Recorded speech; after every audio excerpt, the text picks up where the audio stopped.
A gente muda um pouco de assunto para falar de Ronaldo Caiado, candidato à presidência pelo PSD.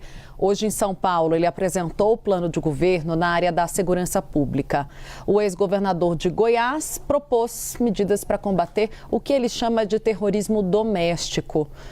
O Vinícius Murad está com a gente ao vivo. Vini, boa tarde, bem-vindo ao nosso Bastidores. Traz para a gente algumas linhas dessa proposta. Caiado já havia dado bastante atenção ao tema da violência contra a mulher. Agora, ele detalha melhor essas ideias nesse plano? Exatamente, Tainá. Boa tarde a você, a Uribe e a todos que nos acompanham. O pacote de medidas foi chamado por ele equipe de Operação Reconquista. Caiado diz que o Brasil precisa retomar a soberania, a paz, ordem e o território, além do dinheiro do crime organizado. O principal ponto desse anúncio feito por Caiado hoje do que é o plano de governo presidencial dele e do PSD na área específica da segurança pública é uma lei chamada de Lei do Terrorismo Doméstico. Ele quer classificar como terroristas, assim como fez o governo dos Estados Unidos recentemente, classificar como organizações terroristas as facções criminosas organizadas, como o Primeiro Comando da Capital, o PCC, e também o Comando Vermelho. Com a criação dessa lei do terrorismo doméstico, a proposta é determinar que trata-se de um grupo armado que, mesmo sem motivações ideológicas, é uma ameaça terrorista em território nacional.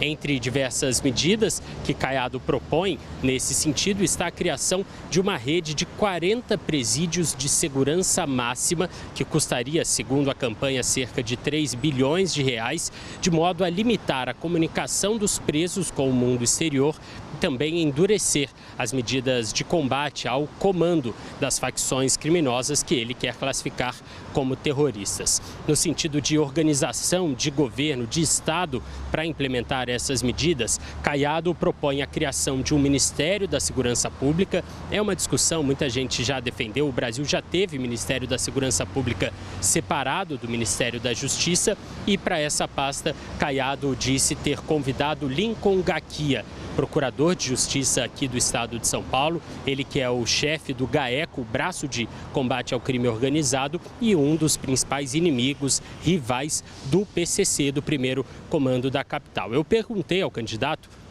se ele já tinha conversado com Gaquia sobre esse convite. Ele disse que ainda não, mas que conhece Gaquia, já convidou inclusive para palestras para as forças policiais enquanto governador de Goiás. E aí, claro, fui também perguntar ao Lincoln Gaquia sobre isso. Ele disse que prefere não se manifestar, precisa estar afastado de qualquer atividade político-partidária por ser procurador de justiça e que ficou honrado com a lembrança do nome. Sobre o pacote de medidas, a articulação institucional com o Supremo Tribunal Federal e com o Congresso Nacional foi também um ponto que Caiado comentou. A gente vai ver o trecho agora. A lei de terrorismo doméstico, essa lei de terrorismo doméstico, ela vai entrar exatamente com esse tema. Ou seja, eu não posso esperar, você viu ali, eu não posso esperar o recurso chegar no Supremo. O confisco e a pena já vai ser estipulado lá na primeira instância. Na vara criminal, eu chamarei, sem dúvida nenhuma, o Supremo e o Congresso Nacional para conversar sobre esses aspectos. Isso eu não tenho dúvida, porque uma coisa que eu sei é dialogar, entendeu? Eu não vou ficar agredindo poder nenhum. Larissa, a gente vê que o Ministério da Segurança Pública é praticamente proposta única entre todos os candidatos. Até Lula propôs agora no plano de governo. E você também está de olho na aproximação do Ronaldo Caiado com representantes do setor produtivo. É uma tentativa ali, um embate pelo apoio da Faria Lima, porque a gente tem o Flávio Bolsonaro enfraquecido junto a esse segmento econômico, apesar das ofensivas dele. E aí você tem uma disputa entre Ronaldo Caiado, Romeu Zema e Renan Santos para quem consegue esse tipo de apoio. Uribe, até voltando nessa questão de segurança pública, me chamou muita atenção como todos falam que sim, vão voltar com esse ministério, mas cada um tem o si. Lula, se a PEC da segurança pública adiantar, o Ronaldo Caiado, se eu tiver poder para determinar também as polícias estaduais, enfim, a gente vai vendo cada um com um consenso, e isso é um reflexo da sociedade que vem reclamando e com razão das dificuldades nessa esfera, na segurança, aumento da criminalidade, mas cada um com o seu si. E falando em si, quem está atrás também de declarar apoio a um candidato, se for como quer, é a Faria Lima e o setor produtivo como um todo, viu, Uribe? Hoje, por exemplo, deve estar para começar, Ronaldo Caiado vai no encontro com diversos presidentes, CEOs de grandes empresas brasileiras, muitas delas do setor de agronegócio, onde já fala bem o ex-governador do estado de Goiás, outras também da indústria. E a gente falou sobre isso antes de sair de férias, eu lembro que eu destaquei isso, o quanto a Faria Lima barra a economia brasileira, essa indústria, esse agro que emprega grande parcela do eleitorado,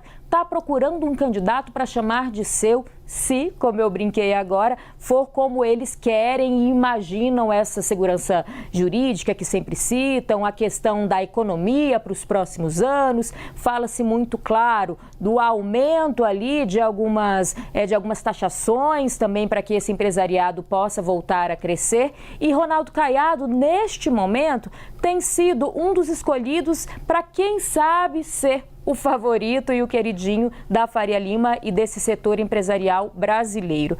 Ele tem aumentado essas agendas. Hoje, como eu disse, vai ter essa reunião e vai ser quase como se sabatinado, questionado por esses empresários quais são os planos dentro desse plano de governo, dentro da possibilidade de um nome ali para ser o ministro da Economia ou da Fazenda, enfim, vai depender, né, da formulação dessa esplanada dos ministérios, mas principalmente para a questão de impostos, para quem sabe aumentar ali algumas isenções fiscais, como vai também prever, e tem muito questionamento e por conta das eleições ainda há dúvidas, a reforma da questão de impostos, a reforma tributária. A gente cobriu muito a questão da reforma tributária, mas há algumas coisas que ainda não estão em vigor e que passam a valer a partir de 2026. Por isso, esse próximo presidente deve ter ali muita interferência, dar a palavra final nessas tributações. E isso, claro, preocupa o mercado financeiro e o setor empresarial, industrial e também o agro brasileiro. Uribe, Tainá. Obrigada, Larissa.